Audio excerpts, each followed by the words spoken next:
Ladies and gentlemen, welcome back from New York City. It's currently Wednesday evening, and we're having a great time casting some STARCRAFT 2. Of course, you're watching the Challenger League of WCS America. 4 matches to determine who's going to be in the next season of Premier League of WCS America.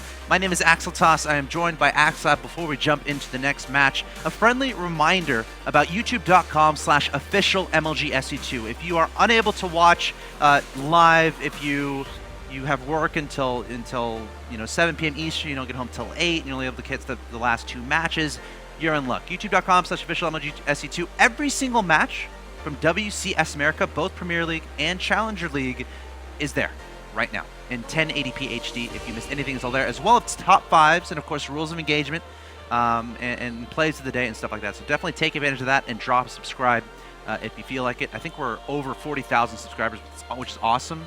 I remember we just started the channel. We were trying to get like 1,000 subscribers, so we've come a long way. And again, thank you guys for subscribing. That being said, let's go ahead and talk about what's going on right now. Of course, let's take a look at the brackets of today. Round of 16 of the Challenger League bracket stage. Again, the winners advanced to Premier League. We already saw Nest-T advance over Kapach 2-0. We still got Puck Suppy, Poltasia, the SDC to Muslim to go. Poltasia will be today. Puck Suppy, the SDC to Muslim, will be tomorrow. Got the other half of the bracket as well with the 8 other players. Top Apocalypse, Major, Violet, Scarlet, Jim, Sentheognis. Scarlet taking out Jim 2-1 in the first match of the night. And again, if you missed that, check out YouTube. Definitely one you want to go back and watch. It was phenomenal. Sentheognis and Major Violet will be tomorrow. But coming up next, we got Top versus Apocalypse. Top versus Apocalypse should be an amazing match here. Apocalypse, one of those guys who lost in that round of 16 of the Premier League. So he had a little bit of trouble there. He was in a very, very tough group. He's one of those Terran players who's extremely unpredictable. Yeah, Apocalypse is so fun to watch, and he's such an awesome guy in person too. He was here at the round of 16 Premier League, of course, playing live in studio. He always has a smile on his face. He knows a decent amount of English, but like not enough where it's like cute. I don't know how to really describe it, but like it's fun having a conversation with him. A really cool guy, and you never know what he's gonna pull out and throw at you. So anything can happen when Apocalypse is playing. Of course, going up against Top, and I think on that versus card, I got a glimpse of the logo. His team name, first of all, is awesome. It's Team Zenith of Origin. And before, I thought it couldn't be any awesomer. That logo I saw on the versus card was fantastic. He's from China, a guy we don't know too much about. He took out Killer 2-1 and Phoenix 2-0. And of course, the Phoenix match, I think that was a couple days ago. That was a series he easily could have lost. I think we both agree he was behind in both of those games. So while on paper, we might think, okay, Top is probably a bit better than Apocalypse. Top found himself behind against Phoenix. Had to come up with some amazing comebacks, amazing Templar control. So I think this match can go either way. It really can. One thing about Top's play is when he played against Phoenix, the strategies Phoenix used really seemed to catch Top off guard, and he would fall behind because he didn't know how to react to Phoenix's play. But then when it came down to a micro situation, Top's micro is insane. And I actually, he was doing an interview on Team Liquid earlier, and he was saying that exact same thing. He says, sometimes I can't figure out their strategies, and I get in trouble that way, but where I really excel is micromanagement. If it comes to a micro situation, this guy is near untouchable. Some of the Blink Force Field micro versus Killer and Daybreak was just like absolutely insane. That's a really good point. That's a really good point. So we'll have to see what happens here, guys. Definitely an awesome best of 3 coming your way as the WCS America Challenger League continues. Game 1 is on Whirlwind. Of course, map we've seen twice today. Players not electing to veto Whirlwind a whole bunch, but here we are. Top left-hand location, I present your red Terran player, representing Team Quantic Gaming and hailing from Korea. Fell to the STC and Moonglade 1-2 and 0-2 respectively in the Premier League round of 16, trying to make his way back up there for Season 2. He is Apocalypse. And his opponent in the bottom left-hand location, your blue Protoss player on the team Zenith of Origin. Hailing from China. Took out Killer and Phoenix 2-1 and 2-0 respectively to get to this point. He is Top. And again, I have to say Zenith of Origin that way. I can't help it. I'm sorry. It just happens. It is an amazing name. It's an awesome name. I don't know what it means though. Well, I don't know if I want to know what it means, man. I bet ST knows what it means. I'm sure he does. Zenith is like the ultimate, right, or the height. The height? It's is like that, the Greek best mythology? thing is what the does Zenith. it come from? No, it's just a general term. So I should know it. So you're calling me dumb. So the height of origin, or the most important aspect. I'm not explaining it well, but I'm it kind does of understanding a little bit. Yeah. That's awesome. So the question is, can you take on Apocalypse? And again, I think this can go either way. Like we were talking about a little bit before the matches today. We're like, all right, who's gonna win this one? And in Apocalypse, again, he could throw anything at you. And against Phoenix, Top felt like he was caught off guard plenty of times. So it's one of those things where that's what Apocalypse does. He takes you off guard. So it's like the perfect setting for Apocalypse. The question is, can he convert any take off guarding into victory, right? Top going for Nexus first, which is a pretty bold move in modern PvT, where Reaper openings are reasonably common. If they open Reaper, you generally just lose. Apocalypse loves the Reaper play too. He does. This is playing to the map, whereas Whirlwind is a map where even Apocalypse might think twice about going Reaper. It's a big map. There's nowhere the Reaper can jump up. It just has to walk in the front door. Yeah. And of course, you have to find your opponent first before you can send a Reaper to them. So definitely playing to the map here from Top, which is pretty cool to see him do that. Apocalypse going for a one barracks expansion. Excuse me. So both players very macro focused openings here. I'll have to see the directions they go in, and I most want to see how Apocalypse takes this, because he always does something exciting. Yes, kind of like Hello Kitty in a sense, where it's like you never know what you're gonna get. Very exciting player. And Top is like, where the heck is my opponent? He's getting top right first. Wait, I think he went. Did he go to the top left? No, he didn't. Okay, so he went to top right first and then bottom right. And now he's gonna be like, all right, my opponent's the bottom. And these two workers crossing each other for the second time. They met in the top right. So we meet again. One day you'll tell me where you live, and I'll find you there. Actually, both those workers probably gonna die though. Most honestly. likely, yeah. Well, maybe, you know what? Actually, maybe not, because the pro might just poke up and run out. Yeah, and same thing. The SCV might. This is Stalker. Yeah, he might say, okay, Stalker will be out by now, so I shouldn't charge into the base. But he might say, you know what, I want to see there's a Nexus there. I think I can live. He'll sacrifice SCV's life to see the Nexus timing. That's Brave SCV. Yeah. Right now he's holding his breath. He's saying goodbye, cruel world. Oh, he had one job. Unable to complete that job. Probe doing the same thing, and he's unable to complete his job either. So both these workers, they met twice in their lifetime, but both failed in the end. Total failures. Neither one could see towards the expansion down from their opponent.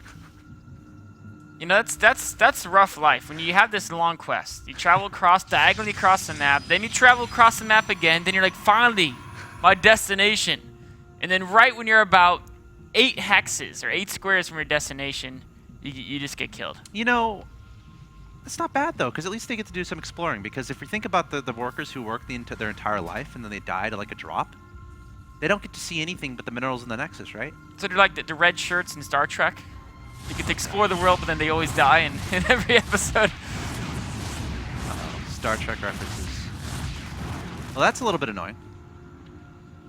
It is. That depot there is actually kind of tricky, because if he does go, I guess there's no real area in it that Protoss would make besides an Oracle or Phoenix, and those wouldn't bother Depot too much.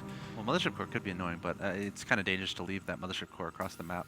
Yeah, I'm surprised he's not attacking a depot. Like you said, though, he could continue to be annoying. Yep, I agree. Or if he was scared of an attack, then he would retreat. But what he's doing right now is just hanging out on break. Can you burrow Widowmine on top of a burrowed supply depot?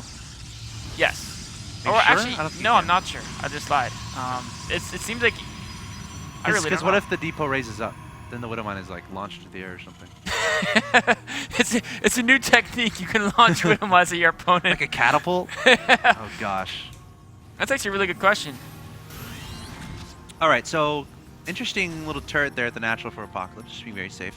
And we see a blink opening here. Very fast blink, considering the Nexus first. This is basically an extremely aggressive build. He already built 4 sentries, so he's gonna have plenty of force heals. And Apocalypse is moving out with just. Oh. Wait, this is weird. He's moving out with no tech. He's building a 3rd stim? CC. He has stim, right? Yeah, he's stim. Sorry, Okay. no factory. Okay. He's going 5 barracks, 3 CC before factory, against an opponent who is gonna have force fields. 7 warp gates. I mean, how is he gonna get around being force fielded to death? He has to stim home right now. Oh, he's 1 Marine. sees the sentries. This could be very well. Only That could have been worse. Yeah, it could have been much worse. If force fields were just a hair, a little bit deeper. Or if he had just not force fielded and just waited a little bit. Yes. Because I don't know if he would mind if the units got up there. He actually could just move out and kill him. But exactly. I guess he doesn't know exactly how strong Apocalypse is. Yeah. There's also a spot on this map in between the main and the third, just below it, where you can kind of blink over. One at a time, I think. Yes. I'm not sure how many. Maybe two at a time can blink over. If you shift it, it'll go pretty quick anyway. Sure. Apocalypse being sneaky, Ninja Force Delta. Oh, he does this. He did this against Minigun. Oh man, and where's top? He needs the Mothership Core to recall or something. This could be a weird base race situation. Apocalypse has no chance of defending this attack as natural, but he's also going to kill the natural of Tops. Oh, okay, he's going to try to repair this bunker, but that's going to go down incredibly fast. The Mothership Core is here as well. There's the saying, never base trade a Terran. We're going to find out what happens. The Nexus is going to go down at the natural expansion. All the probes have left that point, but we see Top trying to charge into the main base of his opponent. The SCV trying to repair what they can. That's a third orbital command on the ground for Apocalypse, lifting up his natural expansion. He needs to get his units together on the high ground to fend this off so he can win this game. Oh man, if Top can get onto the production, he can kill the Terran units as they pop out. Apocalypse pushing forward here. With a few more warpins, Top should be to defend, but can Apocalypse? That's so many Stalkers there on the low ground. 2 Time Warps going down, 2 force fields as well. The SCVs trying to be pulled here, trying to make their way through the bubble of slowed time, but the micro here is great here from Top, linking back those weakened Stalkers, but Apocalypse, is he slowly starting to shove away? It's hard to tell. I mean, all Apocalypse has to do is defend. He killed the expansion of Top, and he's got triple orbitals. So if he survives, he's... Oh, beautiful idea. That's huge. Of course, there's no robo, and there's no way to detect that. And those Marines and Marauders are still alive in his opponent's main base. It looks like Top is going to hold them off. Actually, is he? Apocalypse is microing like a fiend. Yeah, those Marines and Marauders are, they're doing all that they can. But here we go, trying to come up this ramp once again with these Stalkers. Now a medevac is out, and the Widowmine is still there, remember. I think there might be more on the way. No, I'm not sure. No, the factory isn't. Okay, it is making one more. I think it was a little bit of a supply block there, weirdly enough. No, it wasn't a supply block. I'm not sure what that was about. This is a situation where Top excels him, though. He loves the Blink Micro. Yes. We've seen it against Phoenix. We've seen it against Killer. Now we're seeing it against Apocalypse. Can he make it work like he did in that game? Widowmine going off once again, nailing a Stalker. Some more SCVs being pulled here. Another Widowmine in the ground, but as more Widowmines come out, this becomes more and more dangerous here for Top. Again, there's a timer here, but as you said before, we saw him make it work against Phoenix. No, Apocalypse is if he can contain Apocalypse to one base, he'll kill himself with mules just by mining out so fast. Yeah. Apocalypse needs to slowly, leapfrog those Widowmines, make sure they don't die. Yeah. I mean, Top can't continue to go up anymore. He's going to have to try because he can't not go up either. If enough medevacs come out, enough Widowmines come out, the game's over. He has to make something happen right now. Again, there's like a micro trick. You can blink away to dodge the Widowmines forward, blink into a bunch of Marines, and just hope the splash damage, kills them. But Top is getting very low in Stalkers. He's down to 1, 2, 3, 4, 5, 6, adding on 2 more and 3 Zealots. A probe coming in. He wants some fun. He wants to find out what's going on in the Terran base, what all the hubbub is about. But Apocalypse, again, there's still 3 Widowmines here. Where'd they go? They're in a medevac crossing the map. With the Stim Marines on the high ground, that's enough. GG, wow. So another situation where, Top finds himself behind an awkward situation. And a lot of people probably know what I'm talking about. Apocalypse versus Minigun. I mean, I won't forget that for a while. Where Apocalypse, he just loves doing that. He'll hide some units over in some obscure location, maybe at your third, maybe in the middle of the map, wait for you to run on by, and he'll counterattack right away. And it has won him so many games, and it won him this game too. It did, because this is an attack that was very successful. Top's attack did so much damage. He was very cost efficient with the Blink Micro, but because of that run by, it made it a situation where before Top has to do damage, he has to get something done until, okay, he has to end the game. Right. And we see here with this many units on the high ground, with SCVs to buffer and the Widowmines coming out, he just couldn't end the game. And he had to because he lost his natural to that small bioforce. He's even losing a lot of probes there as well. Yeah.